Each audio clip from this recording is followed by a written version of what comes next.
Tavis Smiley is well known to PBS viewers as a late-night talk show host. He also has a show on Public Radio International, and he's the author of 16 books.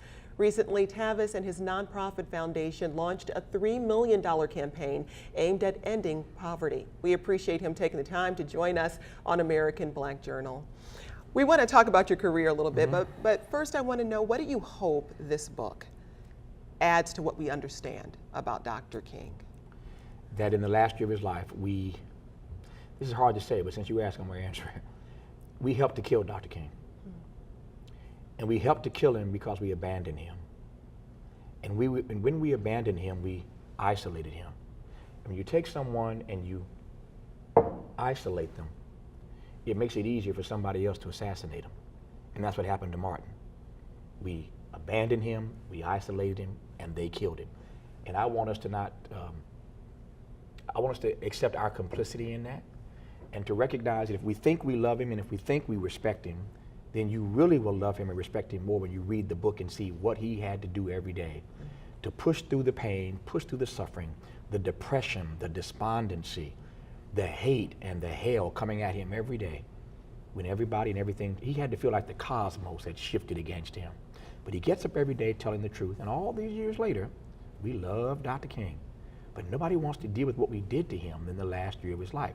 When King dies, he has no idea that he's going to have a monument and a holiday and a postage stamp and his name on schools and streets and libraries. Martin knew none of that. And I just feel depressed every time I think about how he must have felt when that bullet hit him in the head on the balcony of that Lorraine Motel. So I just want to, I love Dr. King, and the Martin that I love the most, very quickly, is not the one of Montgomery bus boycott or the Nobel Peace Prize or the Voting Rights Act and the Civil Rights Act or I Have a Dream. The Martin that I love the most is the one who, when everything and everybody turns on him, keeps loving people. And he keeps telling the truth. And all these years later, we know he was right. So the book is not just a look back at history, but I'll close on this note. I hope that it's also a cautionary tale to those of us who are alive today, that there's a huge price that our society pays, a huge price we pay when we ignore our truth tellers. And there are truth tellers among us today talking about poverty, and we don't want to hear it, talking about the environment, and we don't want to hear it, talking about immigration reform, and we don't want to hear it, about a drone program under Obama on steroids, and we don't want to hear it. These truth tellers are trying to get us to hear the truth, and if we ignore that, we're going to pay a price for that. And King is the quintessential example of what it means to ignore your truth teller for decades and decades, and then finally you wake up and realize that Negro was right.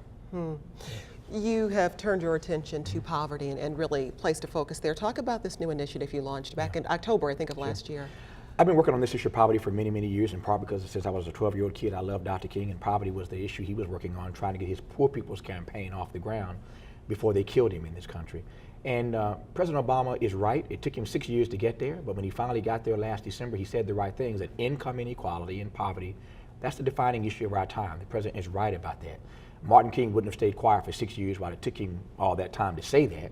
He would have been pressing him to address this issue of poverty. The truth of the matter is, we have not had a president since Lyndon Johnson's war on poverty to make the eradication of poverty a priority in this country. I believe very simply that poverty is threatening our democracy, our very democracy. I believe that poverty is a matter of national security. These numbers are not sustainable. 1% of the people cannot continue to own and control 40% of the wealth. The top 400 wealthiest Americans, 400 people, have wealth equivalent to the bottom 150 million of us. So let's just tell the truth. We can call it a plutocracy, we can call it an oligarchy, but we're getting farther and farther away from this being a true democracy. These numbers are not sustainable. And if we can't do something to give voice to the suffering of everyday people that's being rendered invisible, we might just lose our very democracy. It's that serious for me. So how are you doing that work through your initiative? Traveling around the country, town halls. We have an app that we just put out that connects poverty fighters across the country. I've been calling for, and after the midterm elections, we're going to get real aggressive about this. For the first time in our lives, there ought to be a presidential debate exclusively on the issue of income inequality and poverty. We can barely get a question about poverty in these debates. McCain and Obama never had one question posed to them about poverty. What? Romney and Obama, not one question about it. The media doesn't raise the issue. Well, I also wonder, though, if it's partially because when we start talking about poverty, the issue of race comes up as well, and that's a conversation that's incredibly difficult to have in this country. The problem, again, you're on point. The problem with talking about poverty, one of the problems is that we color code, that's what I call it, we color code the conversation as if only black and brown people are poor. Well, check your numbers. The Census Bureau says that 1 out of 2 Americans, 1 out of 2, is either in or near poverty. Now, I'm not a math major. I wasn't at Indiana University down the road, but 1 out of 2, I think, means 150 million people out of 300 million are either in or near poverty. And by near, we're talking about a paycheck or 2 away, according to the census. So I believe that there is, how might I put this? There's a highway into poverty in America, but barely a sidewalk out. And if we don't do something about this crushing poverty, America just might implode under the weight of its own income inequality. I mean, I was telling somebody the other day, very quickly, it's kind of like, you play Monopoly, you played Monopoly before. It's like playing Monopoly. What happens in Monopoly when one person has all the money?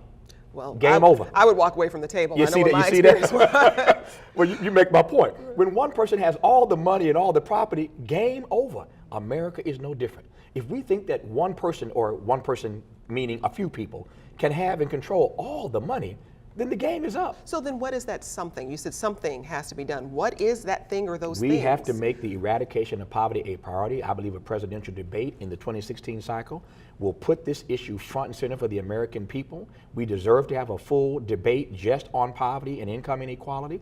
The next president of the United States ought to be on record of what they're going to do about income inequality and poverty going into the White House, not taking 6 years once you're in there to talk about it. We got to put this issue on the front burner and not on the back burner, and the American people have to start raising their voices and mobilizing and organizing to put this issue out there. And again, it's about really saving our democracy. But is it a result, is it a policy shift or an ideological shift that has to happen from the top down, or does it have to happen from the bottom up? And if it's from the bottom up, what are those policies that are going to change things? Is it education? What is it? Dr. Cornel West and I wrote a book about this a couple of years ago as a result of what we were seeing on our multiple city poverty tour over a number of years. The book is called The Rich and the Rest of Us, a Poverty Manifesto. We answered that question expressly in the text with 10 things that we believe must be done to eradicate poverty in the country. Very quickly, since you asked, in no particular order, we have to put women and children first. Women and children are falling faster into poverty in this country than anybody else. What kind of nation are we really if we can't respect and regard our own children? We've got 25% of kids in Michigan living in poverty. Absolutely. So you got to put women and children first. You have to do something about the prison industrial complex. You got to do something about that. You have to have a program that gives Americans jobs with a living wage, not a minimum wage. We can't get a real conversation in Washington right now about raising the minimum wage. You need jobs with a living wage. You need education reform. And there's so many issues we have to address. We lay all that out in this text with 10 specific ideas. You're going to sort of bookend this initiative with the release of a documentary in 2018. Talk about that documentary, what you hope it says. We're traveling the country, we're talking about this issue, we're filming everything everywhere we go. I hope that what the documentary will, and I've done pieces like this before. A couple of years ago I did a whole week. PBS gave me a full week to do a special on poverty for 5 straight nights. So I'm not new to the issue. But I hope that what this documentary and the other work that we're producing will show America is that poverty does not look the way we think it looks. That the portrait of poverty that we want to create is not really what it looks like. As I mentioned earlier, if 1 out of 2 Americans is in or near poverty, pardon my English, that ain't a black or brown problem.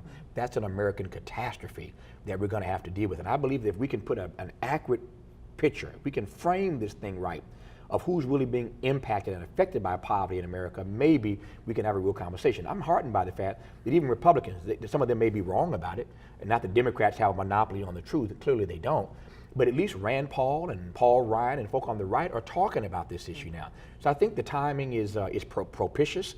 The conversation is ripe to be had right now about how to eradicate poverty in America, and I believe it can be done.